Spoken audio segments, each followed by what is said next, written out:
জয় মা। কৃপাং কুরু মহাদেবী সুতেষু প্রণতেষু চ চরণাশ্রয় দানেন কৃপাময়ী নমস্তুতে। স্বামী পূর্ণাত্মানন্দ মহারাজের লেখা চিরন্তনী সারদা নামক গ্রন্থ থেকে আমাদের পাঠ চলছে আমি সীতা। এই প্রবন্ধের চতুর্থ অধ্যায় সীতা ও সারদা রূপান্তর মাত্র, কিন্তু গুণান্তর নয়। এই অধ্যায় থেকে আজ আমাদের ষষ্ঠ দিন পাঠ হচ্ছে। গত দিনের পাঠে দেখেছি নাহবতে মা কত কষ্টের মধ্যে, ছোট্ট জায়গায় কত কষ্টের মধ্যে কত অসুবিধাকে সুবিধা করে মানিয়ে নিয়ে বাস করেছেন। অরণ্য, তবুও তিনি বলতেন তার মধ্যে সেই সময়ে যেন হৃদয়ের মধ্যে তার আনন্দের পূর্ণ ঘর বসানো থাকত। অরণ্য বাসকালেও সীতাকে কখনো বিষণ্ণ হতে দেখা যায়নি। তখনও তিনি খুব ছোট্ট ঘরে, কুটিরে, বনে জঙ্গলে বাস করেছেন, থেকেছেন, কিন্তু তখনও তিনি কখনো বিষণ্ণ হতেন না। আজকের পাঠ, স্বামীকে প্রাণের চেয়েও বেশি ভালোবাসতেন সীতা। স্বামীর কাছে তিনিও ছিলেন প্রাণের চেয়েও প্রিয়, কিন্তু সেই স্বামীর কাছ থেকেই সবচেয়ে বেশি আঘাত এবং অসম্মান পেতে হয়েছে তাঁকে। সারদা যদিও এদিক দিয়ে সীতার চেয়ে ভাগ্যবতী ছিলেন, কিন্তু তাঁর জীবনেও দু একটি ঘটনা আছে যেগুলিতে তার প্রতি শ্রীরামকৃষ্ণের আচরণ তার জীবনী পাঠকদের মনকে বেদনায় ভারাক্রান্ত করে তোলে। একবার শ্রীমা, তার মা লক্ষ্মী দিদি প্রমুখের সঙ্গে জয়রামবাটি থেকে এসেছেন দক্ষিণেশ্বরে। ভাগ্নে হৃদয় তাদের সঙ্গে সেবার চরম দুর্ব্যবহার করেন। যাওয়া মাত্রই হৃদয় বলেন, কেন এসেছ, কি জন্য এসেছ, এখানে কি? এসব যে শ্রীরামকৃষ্ণ জানতেন না তা নয়, কিন্তু হৃদয়কে তিনি ভয়ে কিছু বলতে পারেননি।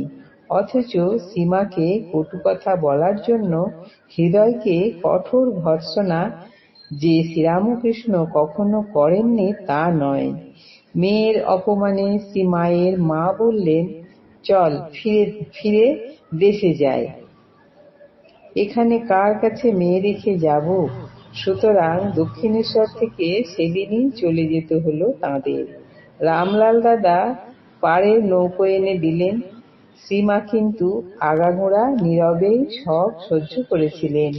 মর্মান্তিক বেদনা নিয়ে শ্রীমাকে সেবার বিদায় নিতে হলো। শুধু কি বেদনা, অপমানও কি কম হয়েছিল তার মায়ের? কিন্তু এই বেদনার জন্য, এই অপমানের জন্য কারো বিরুদ্ধে কোনো ক্ষোভ বা অভিমান ছিল না তার। যাওয়ার সময় মা ভবতারিণীর কাছে বলেছিলেন, মা, যদি কোনোদিন আনাও তো আসবো। পরবর্তীকালেও যখন এ নিয়ে কথা উঠেছে, তখনও শ্রী রামকৃষ্ণের উদাসীনতা সম্পর্কে কোনো অনুযোগ ফুটে ওঠেনি তার কণ্ঠে, না হৃদয়ের রূঢ় ব্যবহার সম্পর্কেও নয়। আরেকবার জয়রামবাটি থেকে সারদা এসেছেন দক্ষিণেশ্বরে। তখনকার দিনে জয়রামবাটি থেকে দক্ষিণেশ্বর আসতে 3 দিন সময় লাগত। আর কত দুঃসহ কষ্টকর ছিল সেই যাত্রা। পথশ্রমে ক্লান্ত সারদা সবে এসে পৌঁছেছেন দক্ষিণেশ্বরে। প্রাণে ব্যাকুল আগ্রহ এবং আনন্দ স্বামী সন্দর্শনে, কিন্তু নৌকা থেকে নেমে শ্রীরামকৃষ্ণের ঘরে কাপড়ের পুঁটুলিটি রেখে প্রণাম করতেই শ্রীরামকৃষ্ণ তাকে জিজ্ঞাসা করলেন, কবে রওনা হয়েছ?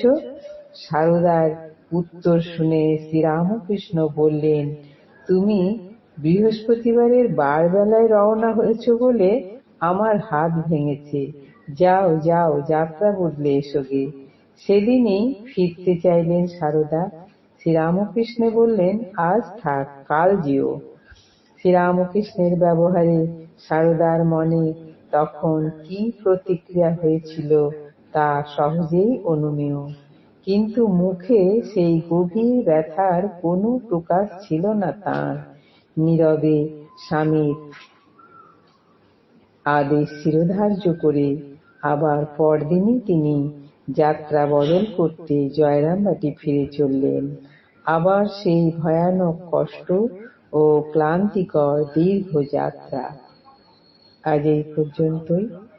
জননীং শারদাং দেবীং রামকৃষ্ণং জগদ্গুরুং পাদপদ্মে তয়োশ্রিত্বা প্রণমামি মুহুর্মুহুঃ। জয় মা।